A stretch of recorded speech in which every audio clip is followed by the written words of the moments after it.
Olá, turma.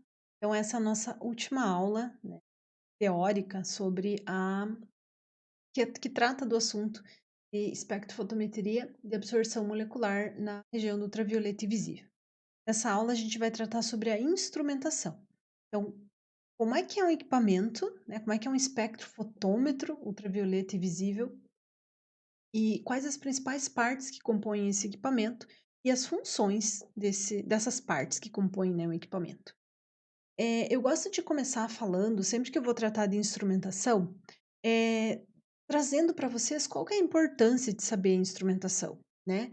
Vejam, entender um equipamento, saber as partes que compõem esse equipamento, como cada parte funciona e o que fazer caso uma dessas partes apresente problema, faz toda a diferença, né, na formação de um químico ou na diferenciação de um profissional químico e de um simples usuário, né? Como eu falo com vocês desde o início, uma pessoa que está lá só apertando o botão, né? Que liga e desliga o equipamento, mas sem ter noção direito do que está desenvolvendo. Então, vocês precisam entender o que é um espectrofotômetro, vocês precisam entender quais são as principais partes que compõem esse equipamento, que partes precisam ser substituídas com frequência, né?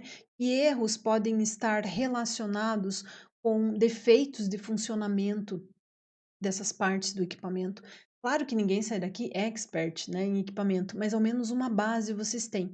E às vezes algumas manutenções simples, né, como por exemplo, substituição de uma lâmpada, calibração, né, de um espelho, do monocromador, enfim, ou enxergar se o detector está com problema, né? São testes que vocês podem desenvolver, algumas operações vocês podem realizar. E isso com certeza vai diminuir bastante o custo de manutenção.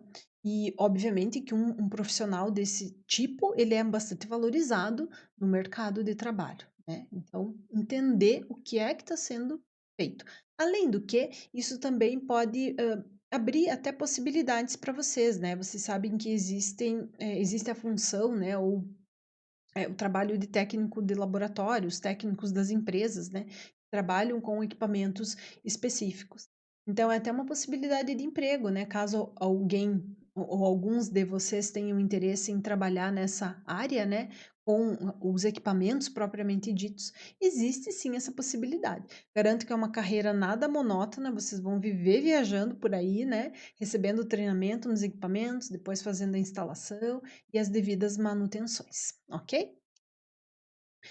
Basicamente, né, então, os instrumentos comerciais, os espectrofotômetros, eles são relativamente simples, eh, e não tem tantas partes, assim, que compõem esse equipamento, né. Então, comparados a outros equipamentos, um espectrofotômetro ele é relativamente simples, tá. E é bem provável, como eu já falei também anteriormente, que vocês vão se deparar com esses instrumentos, terão que operar esses equipamentos. O espectrofotômetro tem em praticamente todo laboratório químico. RMN não, mas espectrofotômetro sim, tá. Então, basicamente, vocês claro que num primeiro momento vocês vão enxergar uma caixinha, né, com um visorzinho, né, em que vai ter vocês podem enxergar a resposta da análise, seja a absorbância, seja a transmitância. Alguns equipamentos mais modernos, eles podem estar acoplados, né? Por exemplo, nesse caso aqui, ó, vocês não têm o visor, porque esse equipamento ele vai estar acoplado a um equipamento e normalmente esse equipamento vai rodar um software e aí vocês podem tirar várias informações, né? Não só absorbância e transmitância, podem criar curvas de calibração, varreduras, enfim. Vários ensaios adicionais podem ser feitos nesse tipo de equipamento mais moderno. Internamente, o que a gente consegue ver abrindo a tampa aqui, né? Todos eles vão ter essa tampa, né? Então, aqui vocês conseguem visualizar essa tampa, aqui vocês têm a tampinha, né? Aqui tem outra tampinha, que é justamente o quê? Essa tampa, quando aberta, ela dá acesso ao carrinho ou ao local onde vocês vão entrar com as cubetas de vocês, né? Que é a gente já vai detalhar um pouco mais, mas seriam os frascos que. As cubetas são os frascos de vidro que acondicionam as amostras que precisam ser avaliadas, tá? Então é isso que a gente consegue enxergar num primeiro momento, olhando para esses instrumentos comerciais. Agora, detalhando um pouco mais isso, né? Vamos começar a enxergar lá por dentro desse equipamento. Basicamente, nós temos aqui 5 partes ou 4 partes, né, que são realmente importantes e que a gente vai detalhar mais quando se trabalha com espectrofotômetro ultravioleta e visível. Então, nós temos a fonte de radiação, que são as lâmpadas, responsáveis por quê? Gerar a radiação, seja na faixa do ultravioleta ou na faixa do visível. Essa radiação, então, ela é direcionada para um seletor de comprimento de onda. Então, como o próprio nome diz, nesse local vai ocorrer a seleção do comprimento de onda. Ah, eu quero determinar cafeína numa amostra. Eu sei que a cafeína absorve em 272 nanômetros. Então, esse seletor vai selecionar esse comprimento de onda de interesse, ou seja, o 272. Esse comprimento de onda vai passar pela amostra e os demais não chegam até ela. Tá? Então, o seletor vai selecionar, ou seja, vai isolar uma região limitada do espectro para a medida. Então, chega aqui a radiação policromática, policromática, vários comprimentos de onda, e sai uma radiação, vamos colocar aqui policromática, e sai uma radiação monocromática.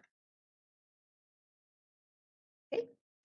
Temos também recipientes para amostra, então aqui são as cubetas, que eu acredito que a maioria de vocês já esteja bem habituado, já deva ter manuseado, né, uma cubeta. Ela vai acondicionar a amostra e vejam, quis trazer essa imagem também para vocês para indicar que é justamente, né, nesse local que vai incidir a radiação, o comprimento de onda que foi selecionado aqui no seletor, né? Vejam, vai incidir sobre a amostra. Aí, obviamente, que vocês vão ter que colocar um volume suficiente na cubeta para que a radiação incida sobre a solução que vocês pretendem analisar, né? Não vão me deixar a cubeta vazia com pouco volume de amostra para que o feixe de radiação incida aí sobre o vazio e não sobre a amostra, tá? Parece preciosismo, bobeira, mas às vezes acontece. E temos também um detector, tá? Então, de radiação, que é a parte do equipamento que vai gerar o sinal propriamente dito, né? Então, ele vai receber, normalmente são transdutores, né? Eles transformam a energia radiante que está chegando até eles num sinal elétrico que vai ser processado, então, e vai gerar a leitura do sinal, né? Processador e display de saída do sinal. Aqui também podemos enxergar basicamente todas essas partes, né? Então, aqui seria o equipamento, o visorzinho onde vocês enxergam a absorbância ou transmitância. Temos aqui a fonte de radiação. Essa fonte ela é direcionada para lentes, né? Que vão colimar essa radiação policromática para o seletor de comprimento de onda que está aqui. Esse seletor normalmente ele vai difratar a radiação em seus diferentes comprimentos de onda, permitindo que somente um comprimento de onda passe pela amostra, pela cubeta que tem a amostra, e esse sinal depois transmitido, né, o que não foi absorvido, vai chegar até o detector e gera-se o espectro. Esse é o espectro que a gente vai enxergar, né? Então, esse é o espectro que vocês irão interpretar, que foi gerado pelo espectrofotômetro, que é o equipamento, né? Então, que aqui vocês já estão mais habituados, né? No eixo X, o comprimento de onda, e aqui a absorbância. Claro que, vejam, esse espectro ele é um espectro obtido a partir da varredura do sinal de uma amostra. O que, que é varredura? Bom, eu fiz a leitura em diferentes comprimentos de onda. Nesse caso, desde 200 até 400 nanômetros, né? Então, automaticamente o equipamento já fez todo esse trabalho e plotou esse gráfico aqui bonitinho que eu vou interpretar na sequência, né? Consigo enxergar dois lambdas, talvez de máxima absorção. Opa, um que estaria aqui 325 nanômetros e talvez um outro sinal aqui. Tá? Então, esse é o resultado, esse é o produto que o equipamento gera após uma análise e que aí cabe a vocês a interpretação. Agora vamos tentar detalhar um pouquinho cada parte do equipamento, tá? Então, a primeira parte é a fonte de radiação.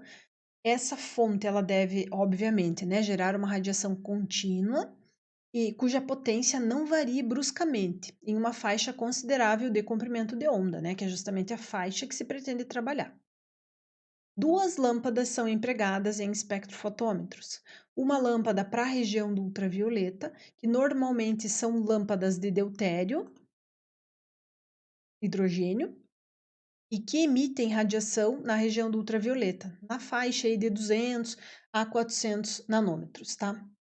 Normalmente essa radiação ela é gerada devido à excitação das moléculas de deutério, né, pela absorção de radiação de energia elétrica, né? Então passa-se uma corrente elétrica aqui, o gás ele vai estar sob vácuo aqui dentro, essa molécula ela é excitada, se dissocia e libera a radiação na região do ultravioleta, tá? Aqui seria uma representação mais real, né, da lâmpada de deutério, tá? Normalmente são externamente ela é produzida de quartzo, né? O gás está aqui dentro. E aqui seria a região por onde a radiação ultravioleta gerada pela lâmpada sai, né? Quartzo, justamente porque quartzo é um material que não absorve radiação ultravioleta, né? Então a radiação gerada pela lâmpada tem que conseguir sair, né? Se eu utilizasse um material que absorvesse essa radiação, não chegaria até a amostra. E na região do visível são lâmpadas mais simples ainda, normalmente são lâmpadas de filamento, normalmente filamento de tungstênio, tá? Que vai gerar radiação na faixa do visível, de 320 a 2500 nanômetros. Depois, então, temos o seletor de comprimento de onda, tá? Como eu comentei com vocês, é ele que vai selecionar um comprimento de onda monocromático que vai incidir sobre a amostra. Existem comercialmente diferentes seletores de comprimento de onda, alguns mais eficientes do que outros, e isso impacta na qualidade do equipamento e, por consequência, impacta no valor dos equipamentos. Então, por exemplo, vocês podem adquirir espectrofotômetros que vão ter seletor de comprimento de onda do tipo filtros ou monocromadores, tá? Começando pelos filtros. São utilizados filtros, né, fixos e utilizados nos fotômetros, né? Vejam que os fotômetros normalmente são equipamentos que têm uma sensibilidade menor, uma exatidão um pouco menor. Tá? São equipamentos mais simples e, por consequência, mais baratos. Então, quando vocês ouvirem falar, eu vou trabalhar com um fotômetro, vocês já podem imaginar que o fotômetro ele seleciona o comprimento de onda por meio de filtros, tá? Então, esses filtros selecionam uma banda estreita do comprimento de onda desejado.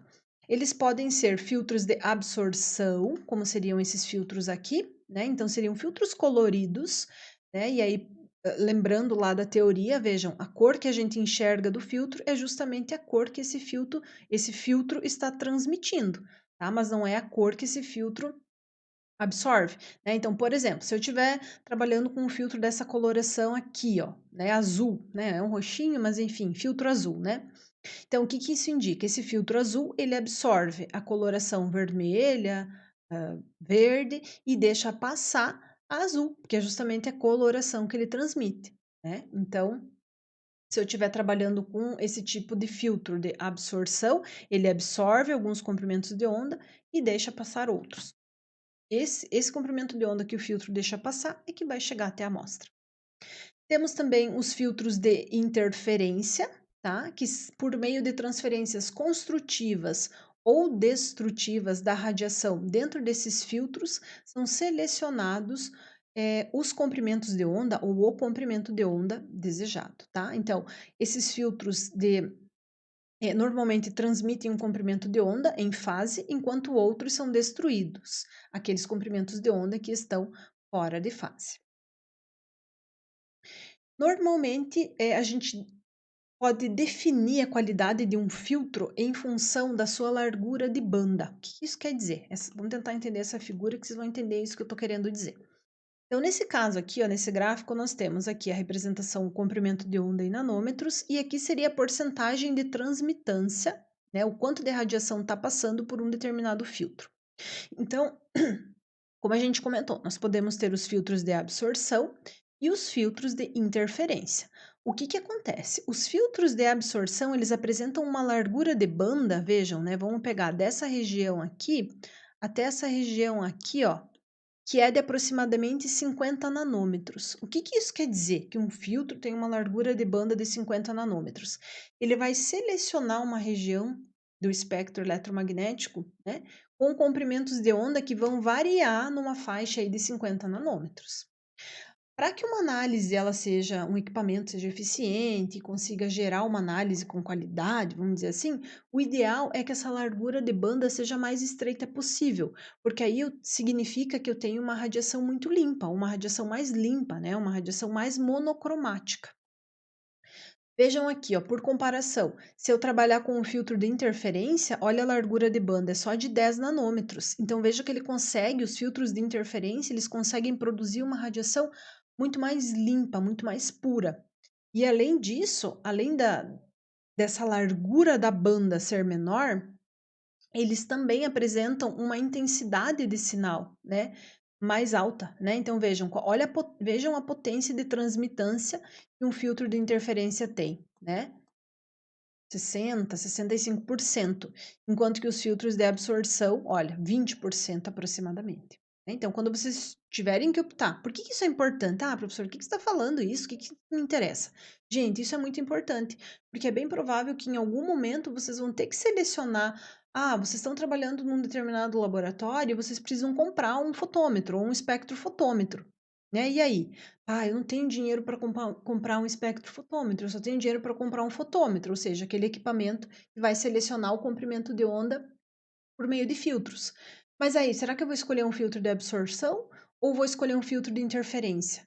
Né? Porque aí vocês têm que saber dosar o custo-benefício que interessa para o laboratório onde vocês estão trabalhando e o que o bolso de vocês permite adquirir. Então, por isso que é importante vocês saberem esses diferenciais, tá? E temos também o seletor de comprimento de onda do tipo monocromador de prisma ou rede de difração. Os equipamentos mais modernos acabam utilizando as redes de difração. Tá? Esses monocromadores são fixos e utilizados em fotômetros e espectrofotômetros, tá? Aqui está faltando essa informação. Selecionam uma banda estreita de comprimento de onda desejado.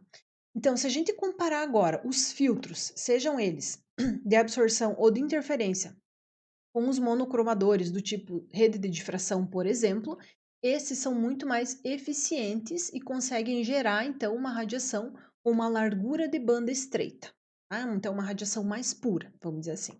Então, basicamente, o que a gente tem aqui, né? Aqui seria uma representação de um equipamento com grade de difração e aqui com um prisma, né? O funcionamento acaba sendo o mesmo. O que a gente tem aqui? A fonte de radiação gerando uma radiação policromática, seja ela ultravioleta ou visível. Essa radiação policromática ela é direcionada para um espelho, para um primeiro espelho. Esse espelho vai direcionar essa radiação policromática, vejam aqui, ó, composta por diferentes cores, né, para ficar mais fácil para vocês enxergarem, né, podendo ser ultravioleta também. Mas pensando aqui na região do visível, né, para essa grade de difração, essa grade de difração ela vai dispersar toda a radiação policromática que está chegando até ela nos diferentes comprimentos de onda. E aí, dependendo da inclinação que essa grade tiver no equipamento, vejam, a gente pode, não é girar, mas a gente pode mudar a inclinação dessa grade de difração no equipamento, né? Aqui nesse zoom, talvez vocês consigam visualizar isso, né? Então, veja, a gente consegue dispersar a radiação nos diferentes comprimentos de onda, né? Então, comprimento de onda 1, 2 e 3, cada um sai com um ângulo aqui dessa rede de difração, dessa grade de difração com um ângulo específico. Dependendo da inclinação que essa grade tiver, né? Eu vou direcionar essa radiação agora decomposta nos diferentes comprimentos de onda para um segundo espelho. E esse espelho vai direcionar os diferentes comprimentos de onda, né?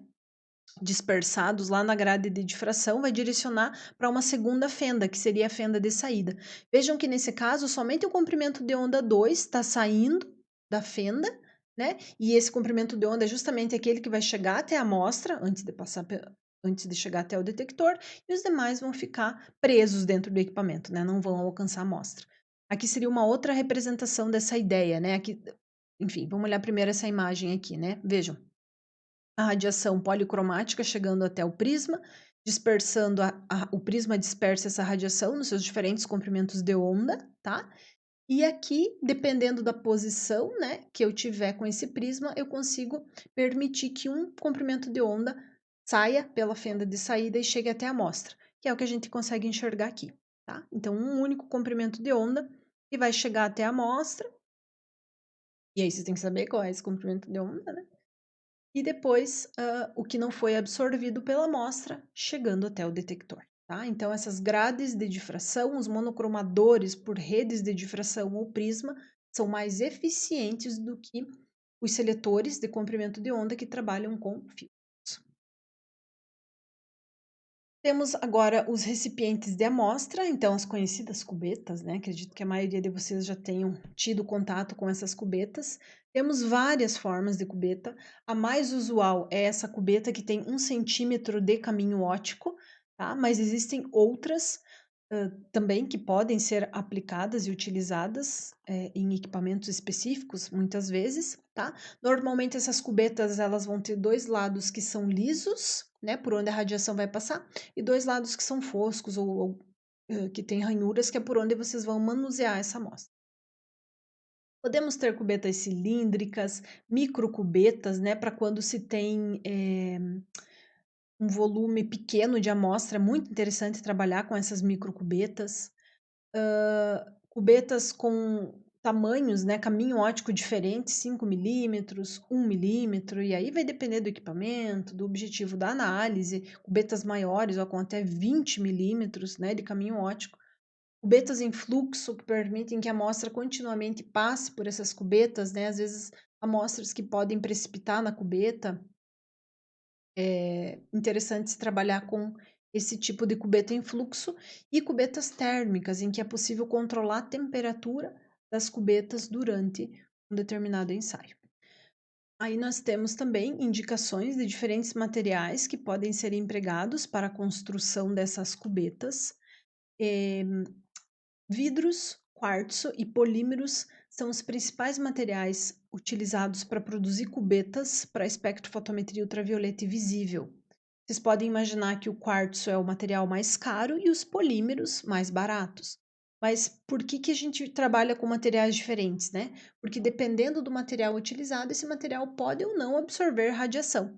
Então, por exemplo, quartzo e vidro é normalmente utilizado, o vidro, desculpa, utilizado na região do visível, né? Então, quando vocês vão desenvolver análise somente na região do visível, vocês podem utilizar cubetas de vidro. Cubetas de quartzo utilizada em ultravioleta ou com materiais corrosivos. Então, por exemplo, se vocês forem desenvolver uma análise que se utilize da região do ultravioleta, vocês não vão poder utilizar uma cubeta de vidro ou de poliestireno, por exemplo, né? Porque esses materiais eles absorvem na região do ultravioleta e, obviamente, vão interferir no resultado da análise de vocês. Então, vocês precisam primeiro definir qual é o comprimento de onda que vocês querem trabalhar e depois definir a cubeta. Ah, não tem problema, eu vou trabalhar só na região do visível, não vou trabalhar com ultravioleta, não tenho muito dinheiro para comprar uma cubeta. Então, não tem problema, podem comprar uma cubeta do tipo poliestireno, né, que é uma cubeta descartável e que é indicada para se trabalhar entre 340 e 800 nanômetros, tá? Esse gráfico pode indicar isso, né? Distintos materiais, diferentes materiais e a região do espectro eletromagnético em que vocês podem empregar esses tipos de cubetas, né? Então, ultravioleta, visível ou infravermelho. E aqui mais uma representação de diferentes formas de cubetas que podem ser empregados em espectrofotometria ultravioleta e visível. Temos também agora, né, bastante importantes quando se trata de espectrofotometria, os detectores, né? Normalmente esses detectores de sinal, eles são transdutores, que vão converter a energia radiante num sinal elétrico. Eles devem apresentar alta sensibilidade, alta relação sinal-ruído. O que isso quer dizer? Eles têm que enxergar muito bem o sinal e enxergar pouco o ruído. Devem apresentar uma resposta constante sobre um intervalo considerável de comprimento de onda, resposta rápida, sinal de saída igual a zero, na ausência de iluminação. Aí nós temos alguns tipos de detectores que são empregados em espectrofotômetro ultravioleta e visível, tá? Os mais comuns seriam os do tipo fototubo, em que a gente tem o quê? Um tubo. Dentro desse tubo nós vamos ter um cátodo. Esse cátodo ele é revestido com um material fotoemissivo, ou seja, um material que tem a facilidade de liberar elétron. Tá? O que vai acontecer? A gente vai ter o feixe de fótons, né? Então, o que passou pela amostra, que a amostra não absorveu, esse feixe vai chegar até esse tubo, vai incidir sobre o cátodo. Esse feixe de fótons ele vai arrancar elétrons desse cátodo, os elétrons vão ser direcionados para esse ânodo, né, para esse filamento anódico, gerando então uma corrente. e vai ser amplificada e o dispositivo de saída vai gerar um sinal, né? Então, quanto mais intenso for o feixe de fótons chegando, mais intenso vai ser a corrente gerada, mais intenso o sinal gerado por esse tipo de detector.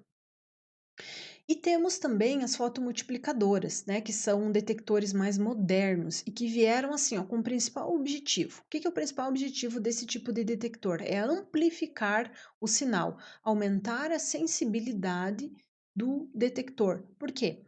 Mesmo que o feixe de fótons que esteja chegando até o detector ele seja fraquinho, esse tipo de detector ele consegue gerar um sinal que seja seguro. Por quê?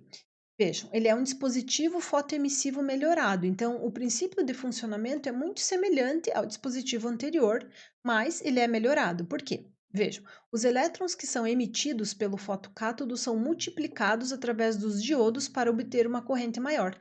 Então, de uma forma muito simples, a gente teria o fóton de radiação chegando até o detector, né? Então, de novo, aquilo que passou pela amostra, que a amostra não absorveu, chega até esse detector, é direcionado aqui para esses dinodos são revestidos com esse material fotoemissivo.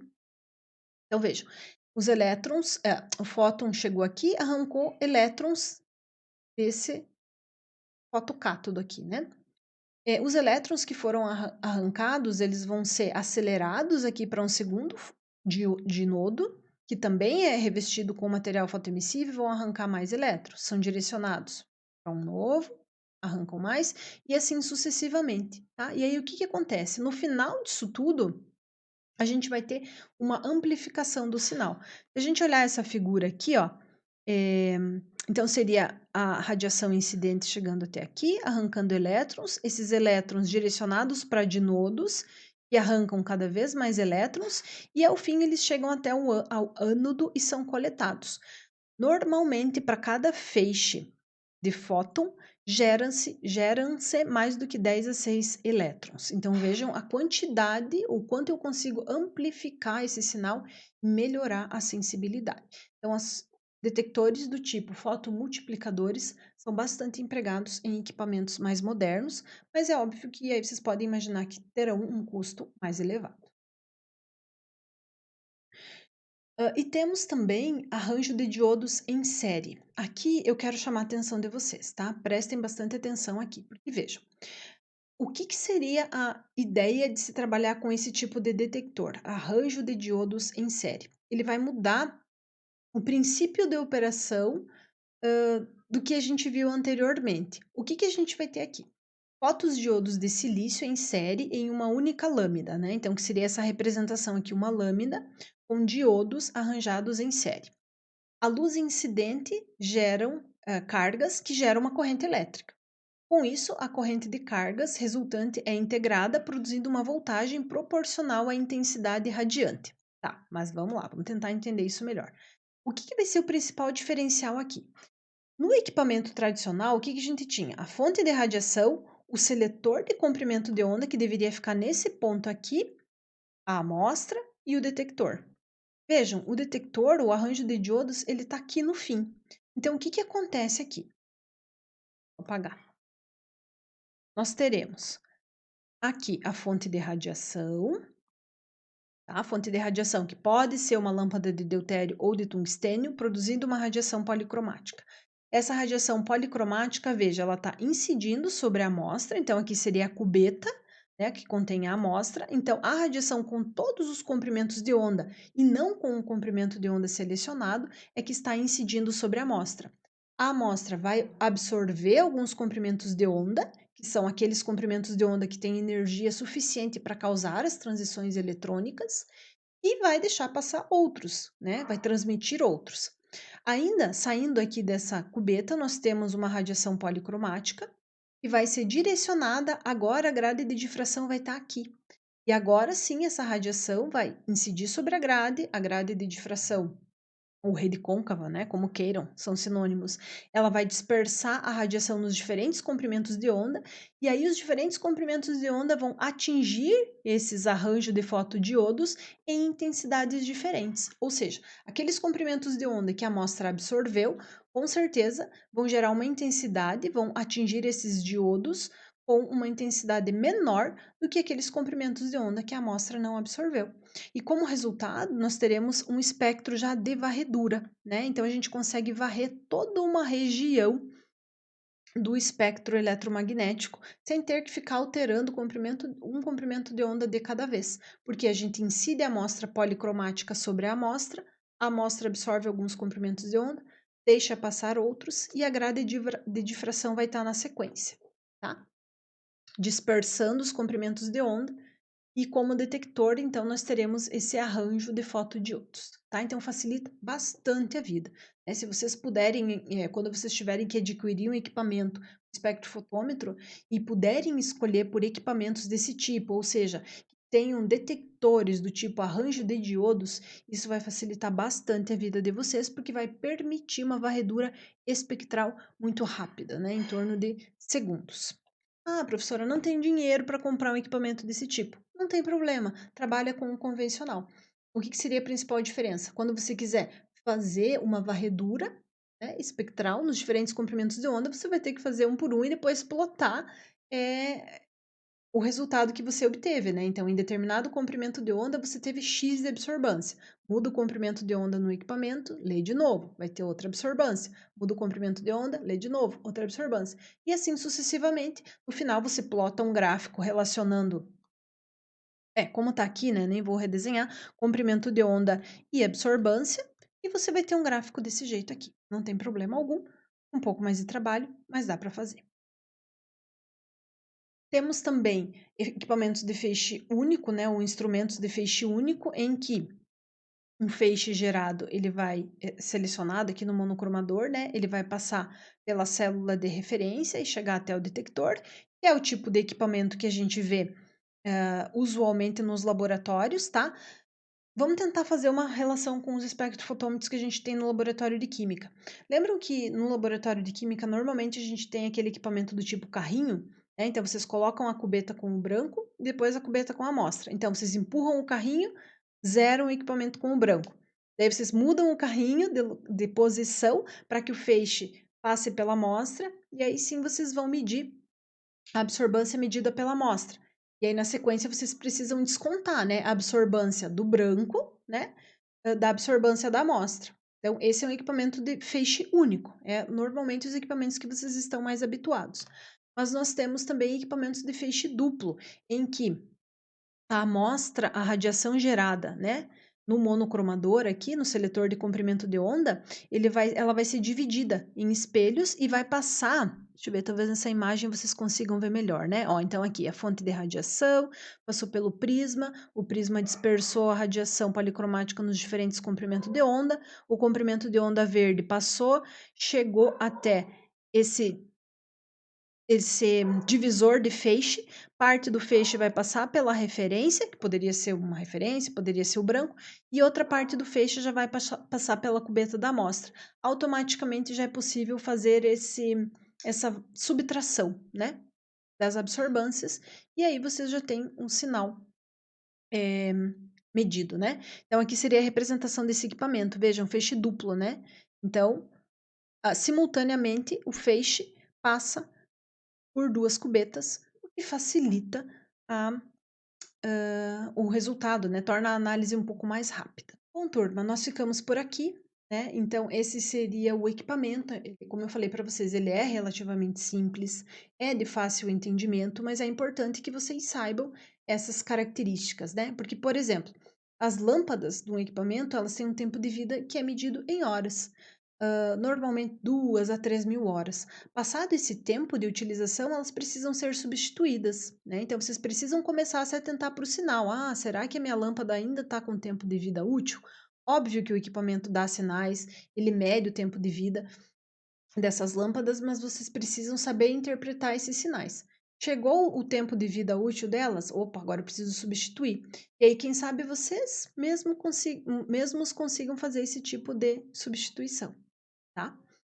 Então, é muito importante que vocês tenham esse conhecimento. Na próxima aula, eu vou até a central de análises, eu vou operar um equipamento, vou tentar indicar para vocês as principais partes, né, de um equipamento real, apesar de a gente não conseguir ver muita coisa, né, porque é uma caixinha fechada, mas eu vou tentar rodar uma análise com vocês para que vocês entendam como que é um processo básico de uma análise, né? A gente não está podendo ir para o laboratório atualmente, mas eu vou tentar mostrar para vocês um procedimento simples, mas bastante empregado e utilizado quando a gente trabalha com essa técnica de espectrofotometria. Espero que vocês tenham entendido. Qualquer dúvida vocês podem trazer para a aula para que a gente possa discutir melhor, mas basicamente esse é um equipamento, esse é um espectrofotômetro bastante empregado em muitos laboratórios, seja na área de pesquisa, na área acadêmica ou nas empresas. Ok? Ficamos por aqui e na sequência nos encontramos novamente para discutir mais detalhes e tirar as dúvidas que vocês possam ter sobre a instrumentação. Ok?